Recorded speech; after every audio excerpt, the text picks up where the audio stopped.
This is a high-level talk on VALKEY. And if this is not the talk you're looking for, you can take off. My name is Dave Stokes, and let's get going. Now, a year ago, no one here was talking about VALKEY. At least I hope you weren't, because the project really didn't start till the end of March last year. Now, forgive me for reading all this, but this will give you the essence of what's going on. Lovely source from Wikipedia.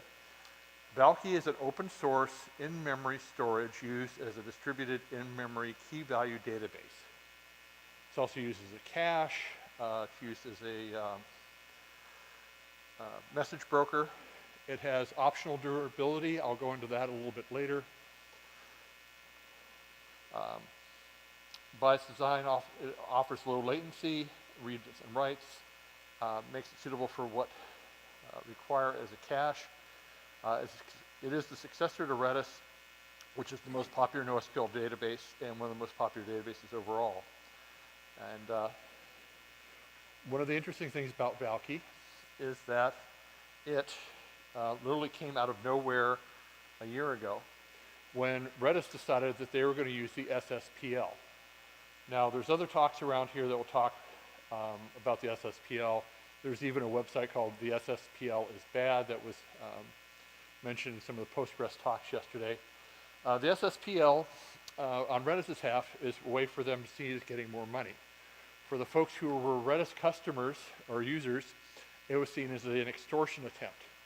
So a lot of the big players in the world, AWS, Microsoft, and all that, decided to fork the code and come up with VALKEY. The Redis folks have somewhat backtracked a little bit, but VALKEY's been led by the Linux Foundation, and it's been rather successful. The latest version came out almost 2 months ago, and it's been really, really good.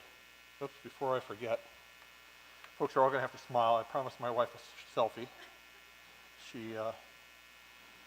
First time she came to a conference with me, she was very surprised at how much work we were actually doing rather than just sitting around talking about computers. Okay, these are some of the more popular uses for VALKEY.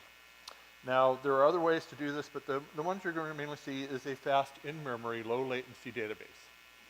Lots of uses there. The other one is a cache for another database, front-ending something like MySQL or Postgres. You don't want your web application going out and hitting the database each time. It makes it easier to go out there and hit the cache. Also popularly used as a message queue, and there are some folks who use it as a distributed lock manager. I don't like distributed lock managers, but God bless the folks who do. So, it's easy to install. Just about any format you want it in, you can get it. This is a Debian install, and as you can see, it's fairly typical. App install -yes, VALKEY, seconds later, it's loaded. It's also out there in RPMs, tar files, source, however you want it, it's out there. Now, first thing you want to do once you get it installed is to find out whether it works. And this is not the type of application you'd write a hello world script for. So the easiest thing to do is type in VALKEY-CLI and ping. And very creatively, it comes back and tells you Pong. I should probably ask, how many people are here running Redis? VALKEY? Okay. Now, if you want to just get on the CLI, once again, VALKEY CLI, type in ping, responds Pong. For those who are wondering what the prompt is, that is the localhost address for the machine that I have here, and the port is 6379 where VALKEY listens. So, mainly on this type of database, you're not doing SQL. In this case, we're doing a simple set command. We're going to do set my value 001, and if you go back and do a get, the value returns. As simple as it gets. Now, something else that's rather interesting is cache validation or invalidation is one of the nasty programs and problems in computer science. What's really nice here is I type in set, the key will expire. The value of it is 2, and I say it's going to expire after 60 seconds. Well, if I do a get right away, it comes back with the value 002. If I wait a minute, wait a little or more, and I do a get, it's not there. Very, very handy. Now, it has support for all the popular programming languages. This is an example in Python. As you can see, just import the library, do the type of set and get and the ping and pong stuff that you've seen earlier. Very, very simple to run. If you want to do it in a different language, it's out there for just about everything. Now, if you really want a lot more information on this, the best place to go is VALKEY.io. Now, this website is a little rough around the edges. I wish it had a little bit better introductory material, but it's the home base for anything VALKEY.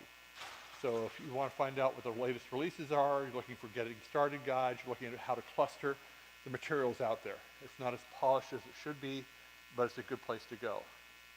Other interesting thing, if you're looking at the low level, is the GitHub account. And github.com/VALKEY, io/VALKEY. And that will get you all the information you want if you want to get the latest and greatest. The other thing I'm recommending, especially if you're running VALKEY, is to go out there on the Slack site for it. Do you use the Slack site for VALKEY? There's some interesting discussions that pop up out there. So if you're looking for that sort of help, that's where you go. And with that, I said this is going to be a 10,000 foot overview. That's it. If you know me from previous scales, I've usually been working for MySQL or Percona. I'm now looking for a job. That's actually me working on a Slack call in front of the Eiffel Tower. If you want to know the slides, they're out there at speakerdeck.com/Stoker. And I wanted to leave a lot of time for general questions and all that. Let me start with a question. What do you use VALKEY for, sir? Session storage and supporting other programs like Grafana, VALKEY, other applications. So he said session storage and storing data for other applications. Did you use Redis previously? Yes. How was your transition? Absolutely painless. You basically uninstalled one and went to the other. So if you folks are looking for a open source version that does the same stuff, it's there. There are lots of interesting engineers trying to make this much faster and get the clustering smoothed out a little bit. So take a look at VALKEY. Folks who run Redis, what are you using it for? Anything special or? I use also for session management, distributed session. Distributed block, I don't know why you don't like that actually. It's very useful. And general cache. General cache, distributed session, and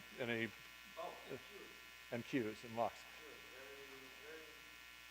We used to have queues with MySQL, and it was horrible. And now it just pipe a batch of tasks into Redis, and I have a bunch of consumers just putting that in. Okay. Very fast.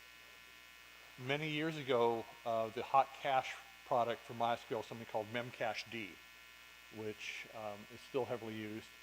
And then about 6-7 years ago, I noticed a lot of people switching to Redis for that.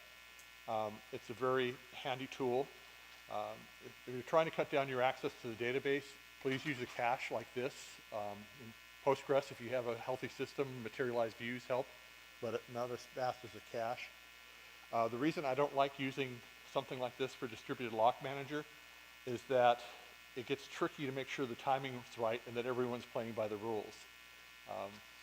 I worked in an environment where someone wanted to show their benchmarks were doing better than they were, so they kind of ignored the lock manager that was set up like this. We use it lightly, mostly to make sure that the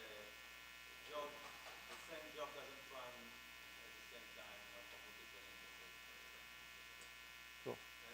What I would love to hear, if anybody here knows better how to do it, is a delay queue, which in the Redis documentation there is some example that doesn't work and it's very broken. And I wonder if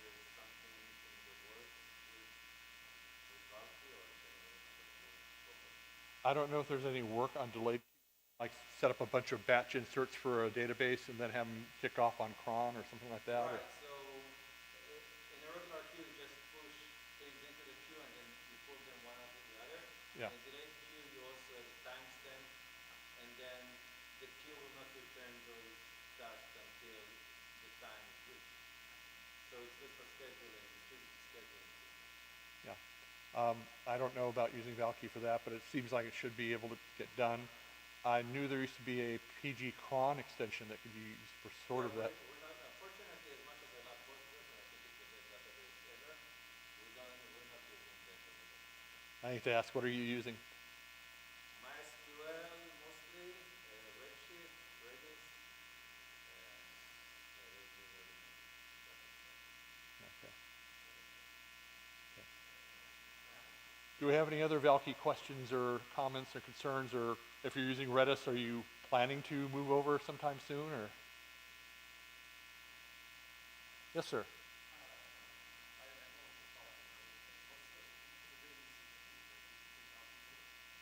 8.0.2 came out 58 days ago.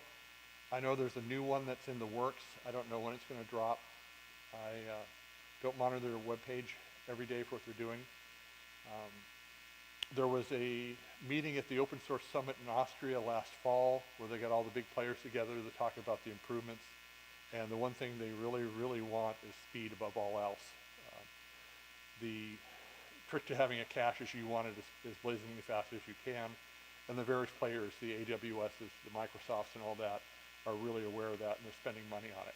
Which is really nice to see these big players who are notoriously chintzy, to be nice, on supporting open source products, are pouring a lot of money into VALKEY.